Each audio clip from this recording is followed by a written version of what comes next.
Wait a minute. Wait a minute. What is up? What is up? What is up, ladies and gentlemen? Once again, it is your man, Jelani JB Bodie, host of this thing called the Wait a Minute Show. Sports is what we're talking about. And we are back in the building once again to talk about some things that's been transpiring, throughout the week or yesterday or possibly today, when we're recording this. So this is November 11th. This is yeah, right. November 11th. So November 11th, reason I mentioned that because some items that we're going to be talking about is talking about as of November 11th, because some things could change within the next 24 to 48 hours. But things that are not going to change is that we are coming every week, and like, subscribe, turn on those notifications and everything. Follow your boy. Do it like we always do. Now, before we jump into it, I told you before, if you checked out last week's episode, if you haven't, go and check it out. But I told you before, we got this toy drive going, the Wait a Minute Show toy drive. So let's get into that first before we get into some topics, and then we'll talk about what we need to talk about going forward. What's up, ladies and gentlemen? Once again, it is that time, the holiday season. So it is time for year 12 of the Wait a Minute Show toy drive, and I need your help this holiday season. So going on from November 1st to December 14th, the Wait a Minute Show toy drive is where we sponsor kids from Helping Hands of Paulding County, a nonprofit organization, and kids 1 through 18. We sponsor those kids and get them what they want for the holiday season. And how we do that, I do it with your help. So I need your help once again. I go out there through your donations and I get what it is that they want. So it's real simple and real easy to do. All you have to do is go to thewaitaminuteshow.com. Again, that's thewaitaminuteshow.com and choose your option of PayPal, Cash App, or GoFundMe. And it does not matter. $1, $2, $5, it all adds up. We were able to help 22 kids last year. We're trying to help more this year. And we only can do that with your help. So again, go to thewaitaminuteshow.com and choose your option, PayPal, Cash App, or GoFundMe, and make it a memorable 12th year holiday season for a kid out there. I need your help, everyone. Yeah, so that is the smile. Again, $1, $2, $5, doesn't matter. It all adds up. For those who do not know, is that, as it said, 12th year, but I go out there myself through your donations, through the PayPal, through the GoFundMe, through the Cash App. Every dollar that is given to me, it goes to sponsoring the kid. The kid writes down what they want, and based off of what I get from those donations, I'm able to get something off their list, right? Trying to get at least one thing. So I cannot do that by myself. I need the help, so that's why I asked you for the help. Like I said, 22 kids last year. We're trying to help more each and every year. So make sure you check that out. Now, let's jump into some sports talk. And the first thing I want to talk about is week 10 in the NFL, and some things that stuck out. And you see me wearing it, right? So let's talk about my Detroit Lions really quick. I don't normally talk about them too much, but this game, Sunday night against the Houston Texans, gotta talk about it. Got to talk about it. Jared Goff throwing the 5 interceptions, Lions being down by 16 points on top of that, and somehow, some way, they figure out a way to come back in this game and win this game on a Jake Betts 52-yard field goal to end the game. So here's what I'm going to say, on both sides is that, look, this is that grit that Detroit was talking about. This is that belief that Detroit has now. Look, I'm going to tell you, past times, Lions would have got down on, in a game like this, and it would have been a wrap, right? So that culture, that culture that Dan Campbell and Brad Holmes have instilled in others, as far as like Ben Johnson, Aaron Glenn, and Amon-Ra St. Brown, Jared Goff, and so many more that are on this team, they stuck with it, right? And the guys believed in it, and they slowly, chipped at the lead until, because when I was watching the game, I'm like, if they can score here, that's going to put some pressure on Houston, right? They may get a little tight. Start, overdoing things, or, coming up a little bit short. And that's exactly what happened. So I don't like how it had to go for it to be a win, but I'm going to take the win. But I'm also going to say this is one of those signature wins that transcends a team, right? Something like that happens where they stick together and you see, look, we overcame a big obstacle, and the sky's the limit. And this can definitely traject a team way beyond, maybe the expectation, although the Super Bowl is the expectation for, the Detroit Lions. But the good thing about this as well, they did that without Zadarius Smith. He'll be back next week. And shout out to Dan Campbell, right? Because I was asking this question and I was wondering how they were going to handle Zadarius, being that he was supposed to be on bye this week. So they went ahead and let him be on bye, let him don't play. Obviously, he still was around the building, but that is a major thing because other teams probably would have had him play, or it just speaks volume. And you can see Zadarius. Uh, I think he really appreciated, but he's really happy, to be on this team. Now let me flip to Houston for a second. Is that Houston and CJ Stroud said this, and I totally agree with him, on this, that the offense failed, the Houston Texans. He's absolutely right, on this. To put up 23 points in the first half and then to come out in the second half and put up no points, he's absolutely right. You have to score, especially against a team like Detroit, who has been known to score a lot of points lately.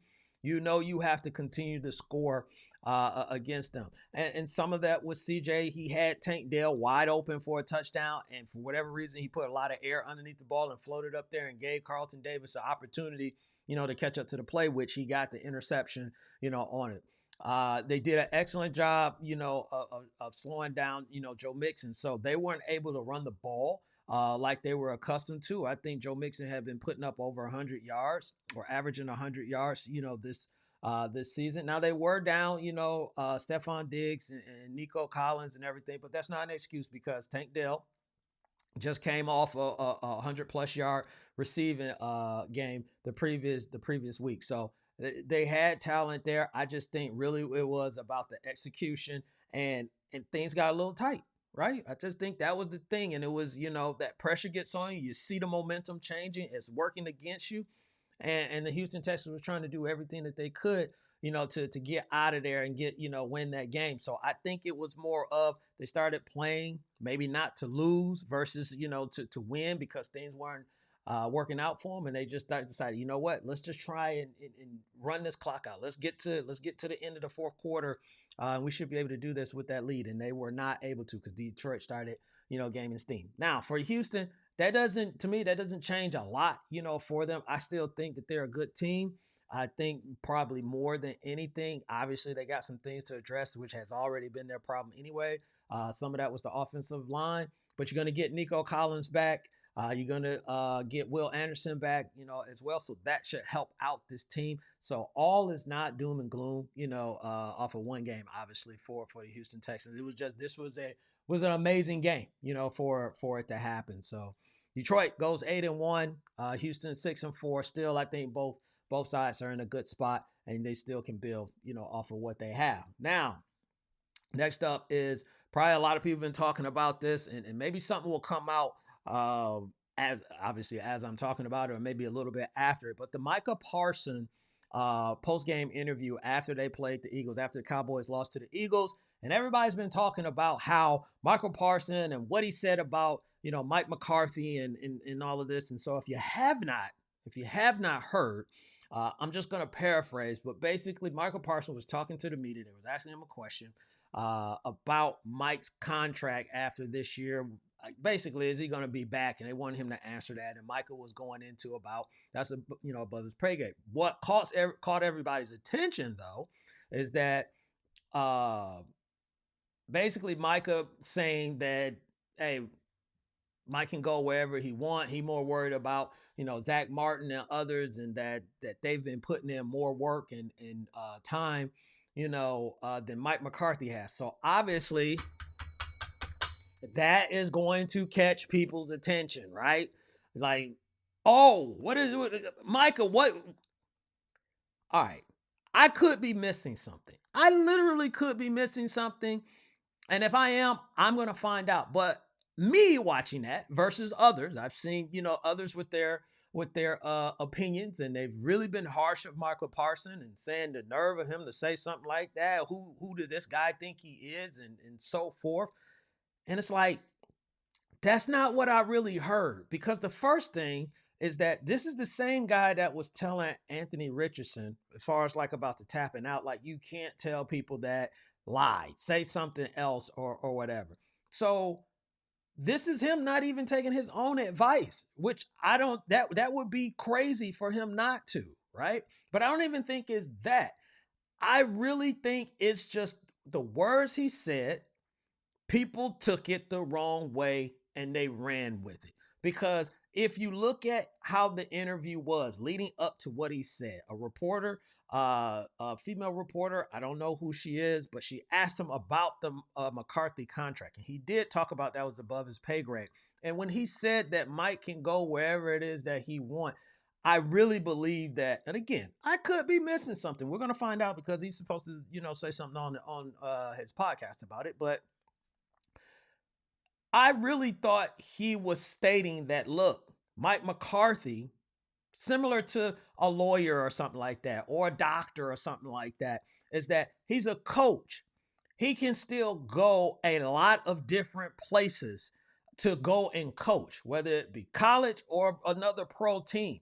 His career is not over. I think he was talking in reference of Zach Martin, as far as like players only get so many years. You don't get to play into, most of the time, into your 40s and 50s and 60s, definitely, those ages, playing the game of football. Being a coach, you can be 50, you can be 60, you could be 70, and be a coach in the NFL if a team wants you. So to me, again, I could be wrong, but that's what I really thought Micah was alluding to, is just saying Mike is going to be all right if he's not here, because he still can coach. Zach, he himself, he can't just go to another team and just say, I'm going to play, because the physical toll that it puts on your body, plays a part in that. That is why, one of the reasons why Jason Kelsey, retired, is that, look, the physical toll that it puts on your body, especially being playing on the line, whether it's D line or O line, it puts a major impact, on your body. So you just can't say, I'm going to do this, for forever, right? It's very hard to do that. So I thought that was what he was getting at. Then the other piece that caught people's attention was about how Zach has put in more work and time than Mike McCarthy has. I'm taking him literally for what he's saying in relations to, did Mark McCarthy play in the NFL? Last time I checked, he did not. He coaches. So I took it that he was alluding to the time as what Zach Martin has put in as a player versus what Mike McCarthy has put in as a player. I'm sure he played high school and he played college, but he never got to the pro level, as far as I know. I could be, or even if he did, I don't think he played as long as Zach Martin. So again, I think that's what Micah was alluding to. He's going to talk about it on his podcast, so we'll really find out what he is. But everybody was going off, and one thing I will say, because Stephen A. said this on First Take, and this is how I was thinking. That's not in Micah's, DNA to just really go out and say something like that. So if it's out of character, the first question to ask, and Stephen A. said this, and this is exactly what I was thinking when I heard it, was what transpired for him to say that? Or I'm going to give him the benefit of the doubt, because he hasn't done anything like that. Is this really what he's saying, or are we misinterpreting what he's saying? I'm going to ask those questions first before I start blasting him. Then the last part, which is the known that everybody, which I believe, and I could be wrong again here, but which I believe is going to come out later, and then people are going to come back and, kind of walk back stuff that they said, because they're going to say, oh, I thought this, that, and the third, or whatever. You just want to jump on it. The man has a podcast. You don't think he's going to talk about that? I just said he's going to talk about it. So before I really just go in, I'll give my opinion, but I'm not going to blast him, because he's going to come out and specifically speak about what that was, what that was. Now, it's up to you if you want to believe it, but going forward, I'm just, some things, look, we just don't need to jump all over once when it happens, right? It doesn't have to be like that. So I'm on the side of, I think Michael Parson, I don't think he's that gangster, to just really go on the mic like that. I think he would keep that in house, or say something like that to someone behind the scenes before just sitting in front of a mic. And that's what he, meant exactly. So that's just my thought. That's what I think, about it. Again, I could be wrong, but when his podcast come on, we'll find out about it.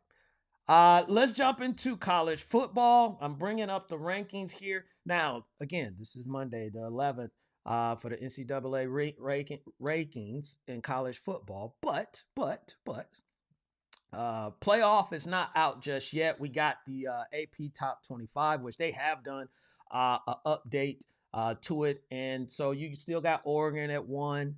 Ohio State is at 2, Texas 3, and so forth.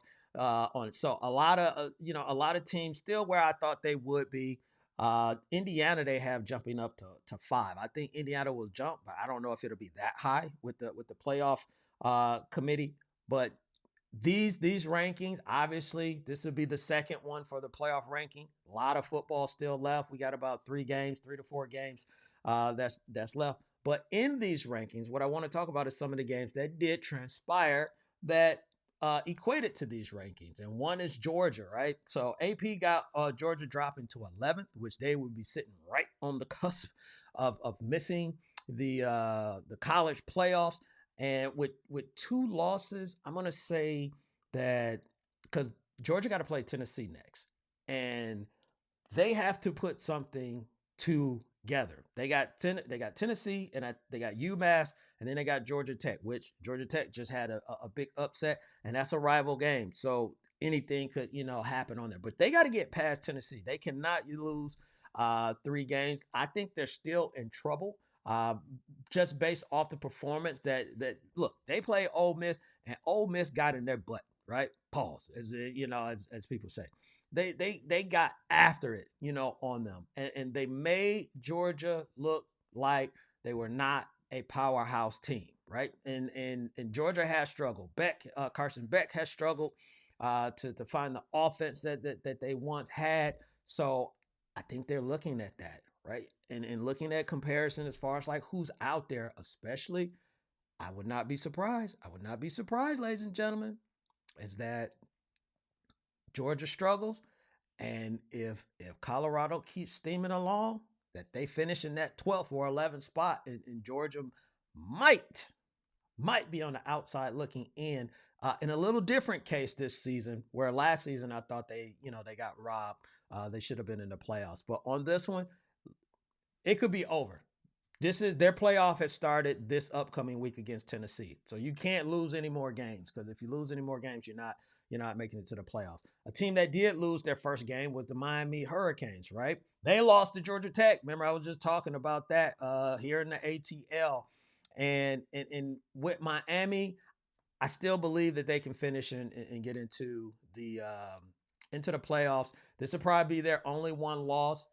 Next week, I forgot who they play, but next week they're going to be definitely focused in on getting a W and finishing out the season with one loss on it. But props to Georgia Tech for what they did. They ran the mess out of the ball on Miami, and it seems like that's kind of what you have to do. Keep Cam Ward off of the field, slow it down a little bit, make it a little bit grimy, if you will, with Miami. And Georgia Tech was able to get up and be able to prevent that onslaught that we've seen the past 2 previous weeks that Miami put on Duke, and I'm forgetting the other team, but they were down, and then it just snapped, and then they just turned it on. So Alabama, last I'm going to talk about. Alabama went and put the beat down on LSU.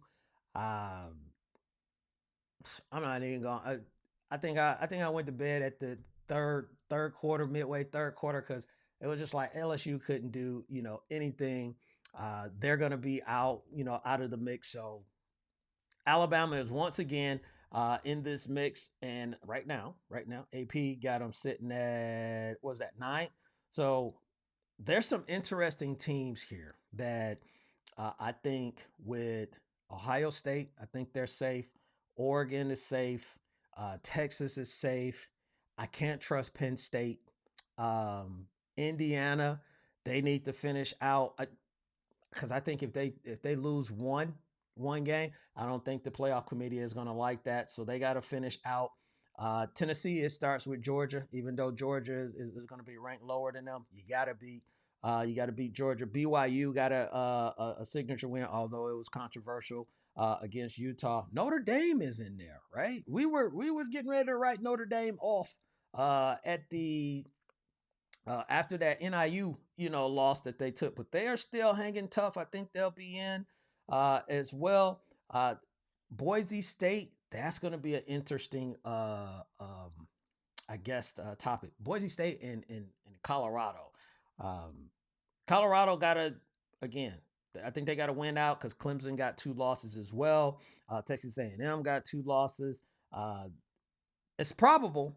It's probable that they could, but they got a lot of stuff that they got to work through. But interesting week in college football.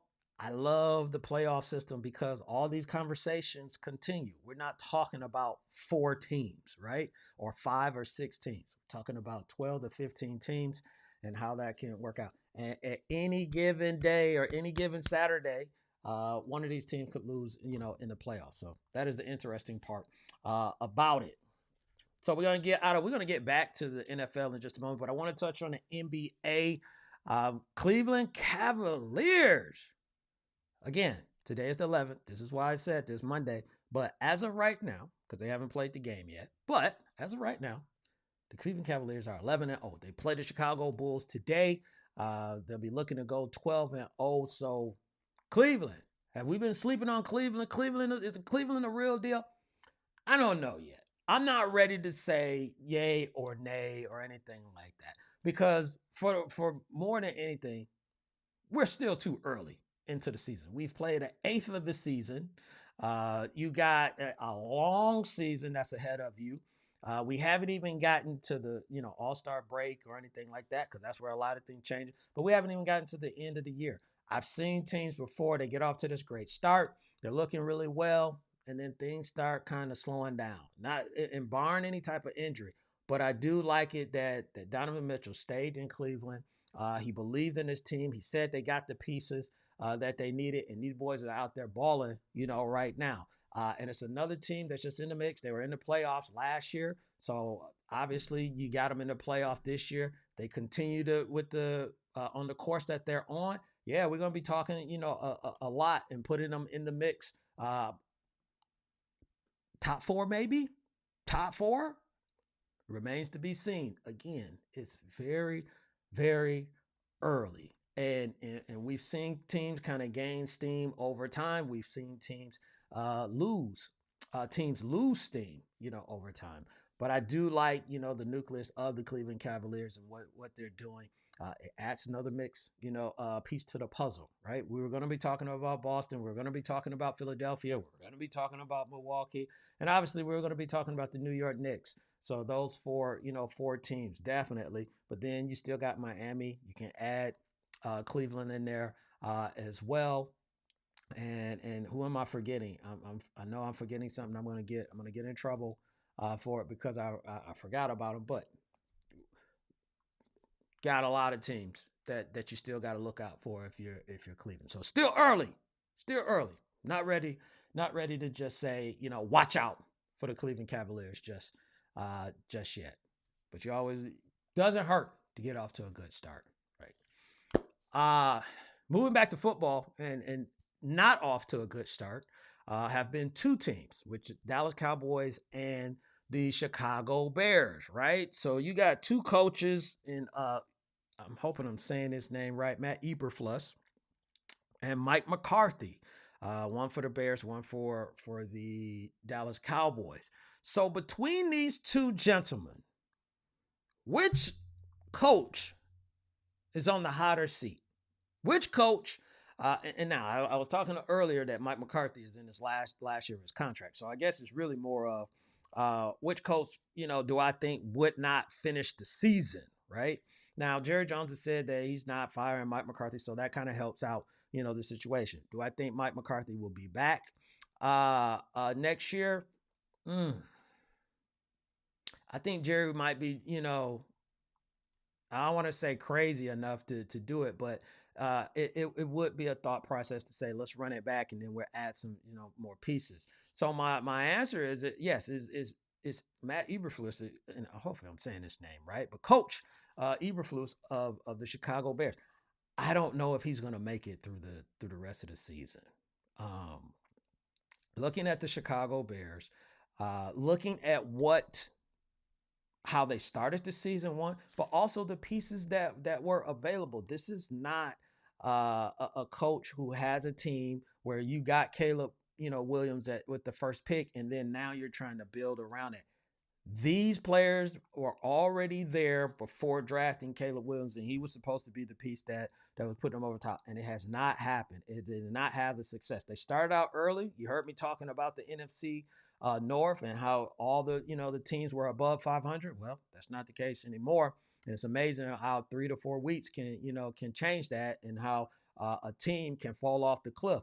And that is the Chicago Bears. They are their offense, which is crazy when you have DJ Moore, Keenan Allen, two wily vets, two comparable and accomplished veterans, wide receivers on this team. You got Rome Duze, who is a young, fresh talent, where the pressure is not all on him to be a wide receiver one. He can learn from DJ and Keenan. Then you have Cole Kmet, a really good, tight end. You picked up DeAndre Swift in the offseason in free agency, and Caleb was inserted, and it's just like, okay, here's the keys to a nice Ferrari. Just don't wreck it, right? And look, Caleb is going to go through his problems. It is what it is when you're a rookie just in general, but definitely a rookie quarterback. But if you look at the success of what, and it's not apples to apples, but if you look at the success that Jayden Daniels is having, if you look at the success that Drake May has had recently, the it's trending upward, upward, upward, upward, ladies and gentlemen, where Caleb is trending downward, where it started off well, but it just is starting to spiral out of control. He's out there getting sacked. He's out there holding the ball too long. He's out there, making mistakes. And you're looking at you're not gonna get rid of Caleb. You're not gonna get rid of some other guys on this team. So I think the biggest thing that hurts Eberflus is also he's a defensive coach. I think right now, what they need or what they will probably end up getting is an offensive minded coach for this team. If they get somebody defensive, they're gonna have to make the move of have the OC who is a very very good OC and in demand OC. So having said all that, I do think Eberflus is on the hotter seat out of the two, right? Doug Peterson, I know, we could have threw Doug Peterson in there. Some people might try and throw Dayball in there. I don't think Dayball is in there. I think more they're looking at Daniel Jones than they are looking at Dayball. And that game in Germany kind of adds to people argument when it comes to Daniel Jones, because it was guys he was missing wide open. So I don't know what was happening with Daniel and why that was transpiring, but I'm gonna say this, and I don't like it. I don't like it at all. I just have this feeling if this is the magical year for my Detroit Lions, then I'm already at the expectation because I was last year that Ben Johnson, and probably Aaron Glenn this year as well. But Ben Johnson will be leaving. I prepared myself, for I'm gonna cry, but I'm prepared myself for it. Um, But I would not be surprised if he end up on the Chicago Bears. Looking at what I was just talking about, he probably would look at I can do some work with that offense, and it's already in place. I don't have to just do a dramatic rebuild. So that is, team number one. And I do think if Mike McCarthy is gone, team number two might be the Cowboys. But if Mike McCarthy is gone, I think I don't know if Jerry would actually um, take a step back and let Bill Belichick coach that team without his putting his hands on something. So Ben Johnson might, I don't know, but that if there's one place I think it would be Chicago on it. I could be wrong. I would love if he just stayed another 2-3 years, but that's just me being selfish. But it is what it is. It is what it is. So, also, what it is another episode. Hey, I appreciate y'all, man, for tuning in with your boy again. Like, subscribe, turn on those notifications. Make sure the toy drive, right? You saw it on here. Go to the waitaminuteshow.com and you can make a donation. $1, $2, $5. It all adds up. And we get the kids something that they want. So until next time, we'll see what Micah has to say about his comments and other things that's going on in sports. But I'll be talking with y'all later. So 2 things as always. Stay positive and push forward. And I'll holler at y'all later. Peace.